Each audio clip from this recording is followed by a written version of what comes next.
दिल्ली में तो खेला हुआ ही हुआ है, अभी पंजाब में भी होगा, दिल्ली में भी होगा। दिल्ली में आज की डेट में आम आदमी पार्टी के मेरे 22 एमएलए हैं। और मैं बता दूं आपको, अभी नजदीक आई है, अभी तो साल भर हुआ है रेखा गुप्ता की सरकार को। ये देखेंगे कि आम आदमी पार्टी के जा रहे हैं, आम आदमी पार्टी के जा रहे हैं। और मैं आपको बता दूं, कांग्रेस के भी विलय होने वाले हैं। उत्तर प्रदेश के अंदर हमारे योगी बाबा जी हैं, वहाँ पे जो है रात को 2 बजे भी अगर बहन बेटी निकले तो सुरक्षित है। अगर किसी ने आग उठा करके भी यूं करके देख ली तो अगले चौराहे पे जो है यमराज मिलते हैं।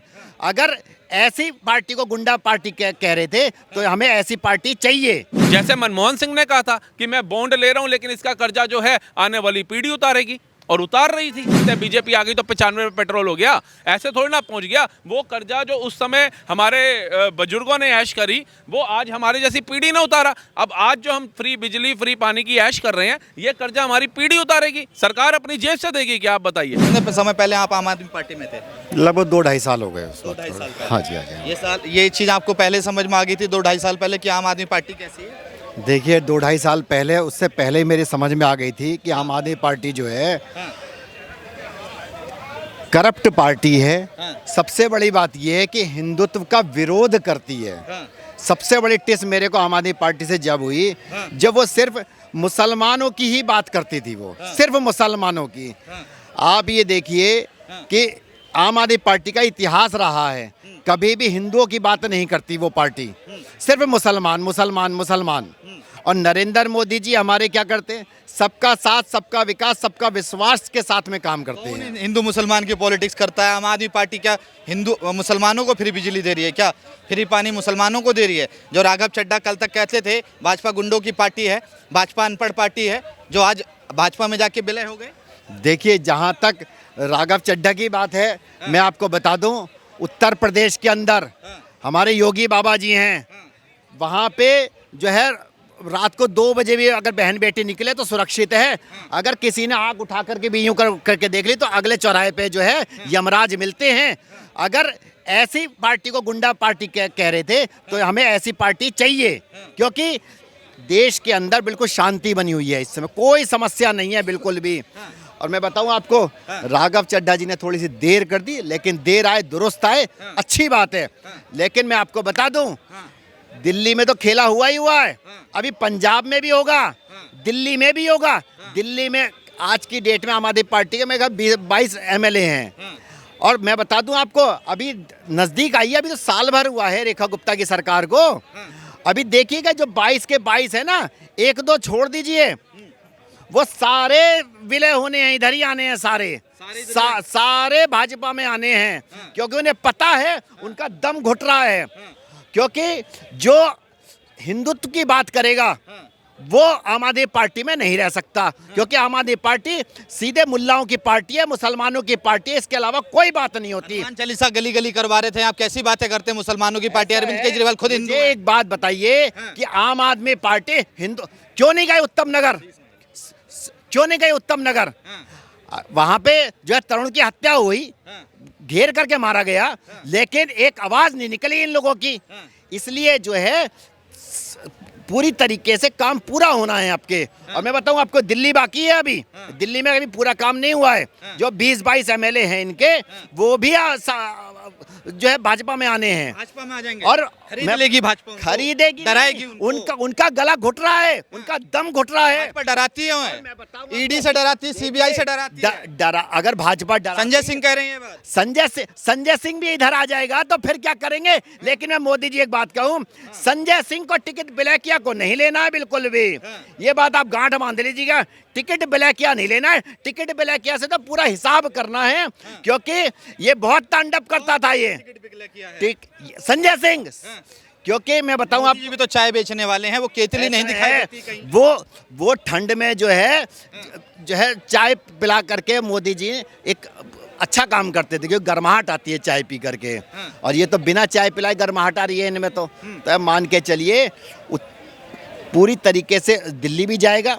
दिल्ली में तो सरकार है ही नहीं, पंजाब की सरकार बहुत जल्दी के साथ गिरने वाली है, गिरने वाली है। और मैं आपको बता दूं, ये देखेंगे कि आम आदमी पार्टी के जा रहे हैं, आम आदमी पार्टी के जा रहे हैं। और मैं आपको बता दूं, कांग्रेस के भी विलय होने वाले हैं। कांग्रेस, अरे पुराने साथी, आपके पुराने साथी बता रहा हूं आपको, कांग्रेस के भी कम से कम भी ना 5 से 10 MP लोकसभा सांसद बहुत जल्दी के साथ भारतीय जनता पार्टी में आने के लिए तैयार हैं, क्योंकि उन्हें मौका नहीं मिल रहा है। लेकिन हमें पता है कि कौन कौन आ रहा है। अच्छा, कौन कौन आ रहा है? ये अभी डिस्क्लोज नहीं करूंगा, वरना जो है राहुल मुल्ला जो है एक्टिव मोड पे आ जाएगा। नेता विपक्ष नहीं, मुझे मैं बताऊं आपको, विपक्ष के नेता हैं तो क्यों नहीं 33% आरक्षण के लिए महिलाओं का समर्थन किया, क्यों नहीं किया इस चीज के लिए। लेकिन ये कहीं ना कहीं महिला विरोधी भी हैं, बहुत सारी चीजें हैं। और मैं बताऊं आपको, समाजवादी पार्टी के अखिलेश मुल्ला ने भी विरोध किया था 33% का। इसलिए मैं बता दूं अखिलेश मुल्ला जी, ये आप मान के चलिए कि उत्तर प्रदेश में 27 में जो है पूरे, देखिए घुटन होती थी, मुसलमानों की बात करने वाली पार्टी है खाली, वो हिंदुओं की कोई बात नहीं करती, की बात करने वाली विकास की बात करती थी। विकास की बात अगर करते तो जो है ये सारे जाते नहीं, हम लोग जाते नहीं। लेकिन जो उसने दिल्ली वालों को जो लूटने का काम किया है, उसका खामियाजा केजरीवाल को दोबारा से जेल में जा करके भुगतना पड़ेगा। जो तमाम विपक्ष के नेता हैं कांग्रेस के, वो कह रहे हैं कि अगर महिला आरक्षण बिल आता तो ये, अगर वो लोकसभा से पास हो जाता और राज्यसभा में अगर वो बिल आता तो ये तमाम जो 7 सांसद हैं वो उस बिल का समर्थन करते। तो फिर पहले लेना चाहिए था ना। आप ये देखिए, यहाँ पे नहीं, यहाँ पे तो यही फंस गए। अगर नरेंद्र मोदी इतना बड़ा बिल लेकर के आए, उसमें उनको वोट चाहिए था, तो फिर तो पहले खरीदना है। तो आज भी मैंने ये आइसक्रीम खरीद के खानी है, मैंने कल भी खानी है, 1 घंटे बाद भी खानी है, तो मैं तब भी खा सकता हूँ ना जब मुझे मन कर रहा है। जब मोदी सरकार ये बिल ला रही है तो पहले ही 7 सांसद को खरीद लेती। अचानक ऐसा क्या हुआ, बिल फेल हो गया, उसके बाद ये 7 के साथ आ गए। 7 में से ऐसे हैं जिनके ऊपर कई 5-6 पे तो कोई आरोप भी नहीं भ्रष्टाचार का, किसी के ऊपर कोई वो दलील नहीं, कोई ED CBI नहीं किया।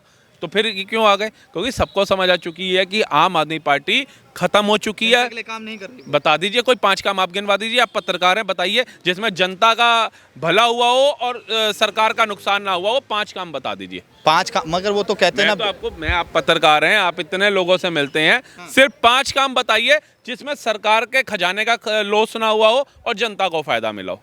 खजाना को लॉस ना हो, बिजली फ्री दी, पानी फ्री दिया, बिजली के ऊपर जो बिजली विभाग का कर्जा कितना छोड़ गए, जल बोर्ड के ऊपर कर्जा कितना बन गया, ये DTC बसों का जो घोटाला हुआ इस पे कर्जा कितना बढ़ा दिया, ये भी तो बता दीजिए, ये भी तो बताइए ना। एक तरफ आप हमारे को तो फायदा दे रहे हो, लेकिन हमारी आने वाली पीढ़ी के लिए कर्जा तैयार करके जा रहे हो।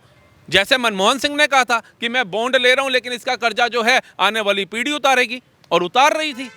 ऐसे थोड़ी ना पेट्रोल 95 रुपये पहुंच गया, जो ये कहते हैं बीजेपी आ गई तो 95 रुपये पेट्रोल हो गया, ऐसे थोड़ी ना पहुंच गया। वो कर्जा जो उस समय हमारे बुजुर्गों ने ऐश करी, वो आज हमारे जैसी पीढ़ी ने उतारा। अब आज जो हम फ्री बिजली फ्री पानी की ऐश कर रहे हैं, ये कर्जा हमारी पीढ़ी उतारेगी। सरकार अपनी जेब से देगी क्या, आप बताइए?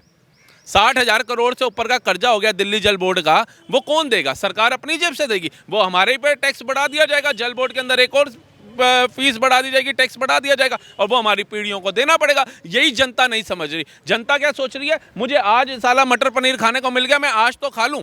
ये नहीं पता कि उस मटर पनीर की कीमत तुम्हारे बच्चों को देनी पड़ेगी आने वाले समय में। अच्छा, मेरा एक लास्ट सवाल होगा, उसके बाद मैं खत्म करूंगा। भाजपा कल तक जिन नेताओं के लिए भर भर कर कई शब्दों का प्रयोग करती है, मगर जब समय आता तो उन्हीं नेताओं को अपनी पार्टी में ले लेती है और वॉशिंग मशीन की तरह वो साफ हो जाते हैं। सर, मैं तो अभी भी बोल रहा हूँ कि जोन से नेताओं की ये लोग बात करते हैं, पक्ष और विपक्ष आरोप प्रत्यारोप लगाती है। ऐसा नहीं है कि ये पहली बार हो रहा हो, कोई भी पार्टी होगी वो आरोप प्रत्यारोप लगाएगी। जब शरद पवार उसकी बात हुई थी, क्या नाम है जिसको इन्होंने कहा था वॉशिंग मशीन में डाल के धो दिया, अजीत पवार की, तो अजीत पवार के ऊपर आरोप लगाए थे। क्या मुकदमे वापसी ले लिए? बीजेपी ज्वाइन किया उन्होंने? नहीं ना, मुकदमा चल रहा है। ऐसे ही राघव चड्ढा के ऊपर क्या भ्रष्टाचार का आरोप था, जो वॉशिंग मशीन में आकर के धुल रहा है बीजेपी में?